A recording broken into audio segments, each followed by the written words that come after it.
Greetings, it is I, Tantus Naravan Dracovin, Lord and Emperor of the Dracovin Empire, and welcome. It is time to continue my discussion on SHADOWRUN, the role-playing game system. Well, we were talking about technomancers before, and we just finished up discussing sprites. Let's start today by discussing the Matrix signature. Now, every sort of Renaissance-based action that a technomancer or sprite could do upon that matrix leaves some kind of signature behind, and a matrix perception test of 3 can allow one to detect this signature. Now, every signature is going to have a rating equal to the complex form used or the sprite that actually did the effect. Regardless of this, that's the actual rating for detection. Now, this signature lasts for a number of hours equal to, of course, the rating.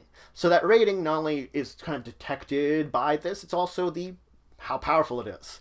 Now, if you should get 5 or more successes on the matrix perception test to detect this, well, you get a sense of whoever made this or whatever made this. You start to understand what created this signature a little bit more.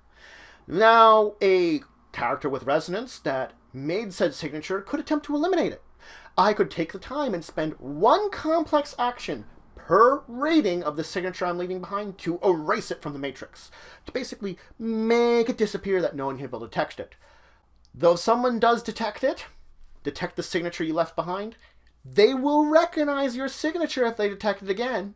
They begin to understand what your signature is and know it. Let's talk about fading. I've mentioned fading a few times before, but fading is a mental stress a technomancer may get for certain actions they would do. Threading, compiling, and registering sprites. This is very similar, mechanically, to the drain a awakened character, a magician, would get and the various effects they get. So mechanically, it pretty much matches that. A technomancer or someone with resonance would resist fading by effectively the damage value of fading with their own resistance test of equal to their willpower plus their resonance. Every hit they get is going to reduce the damage value of the fading by 1. By default, all fading is going to be stun damage, though there will be exceptions which can change it.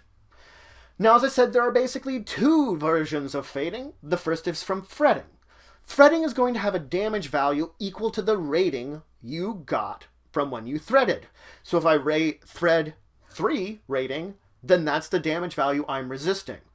Now, if my rating ended up exceeding my resonance, whether I increased a rating or made a rating from scratch, if it's more than my resonance, the damage value changes from stun to physical.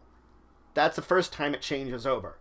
But if I resist it all, I resist all the damage. If not, I will take either that stun or physical depending on the rating I had. Now, compiling and registering sprites are exactly the same. They're going to be treated just the same. Their damage value when you resist fading is going to equal to twice the number of hits the sprite got in resisting the original test to resist you, either registering it or compiling it in the first place. Not net hits, hits. So remember, when you're compiling it, it gets less dice than when you're registering it. You have to resist less fading. It's easier to resist the fading of compiling than it is, of course, registering. Now, just like before, if my sprite's rating is higher than my resonance, then it becomes physical damage rather than stun. Once again, I have evolved up the damage to the next level, and once again, I have to resist it just the same. Let's talk about subversion. Subversion is the strengthening of the technomancer's deep connection with the matrix and the data that lies deep within it. The deep recesses and folds within the matrix. It functions very similar to the initiation an awakened character can get to deepen their powers. Effectively, subversion is a personalized journey in which the technomancer dives their mind deeper into the matrix than they normally would have had. In game terms, they have reached strange and mysterious deep folds within the matrix, realms which normal hackers or anything cannot reach because they don't have the same connection as a technomancer. And there they learn echoes. That's the first thing they get. They also gain this sort of rank to it. They gain a grade to their subversion. And this grade reflects an ability to raise their maximum resonance beyond the natural 6 that they would have as a normal player. So, the greater the grade, the more resonance I can have. Now, gaining a grade within subversion is going to be equal to the grade you're seeking times 3, and add 10 to that. That's the amount of karma you're going to spend per grade. So it increases each time you go up a grade, but of course it's a base of 10 each time. Now, you can never have your subversion level be greater than your resonance level. But here's the kicker. It allows you to raise your maximum resonance. So my maximum resonance becomes 6 plus my subversion grade. So if I keep raising my resonance and then raising my subversion grade, I could go on forever, technically. I could keep raising them. Because one allows me to raise the other, which allows me to raise the other, which allows me to raise the other. Yeah, I talked about this with magicians. That is exactly the same way. That your initiation allows you to get more magic, which allows you to get more initiation, and so on and so forth. Works exactly the same. Works exactly the same.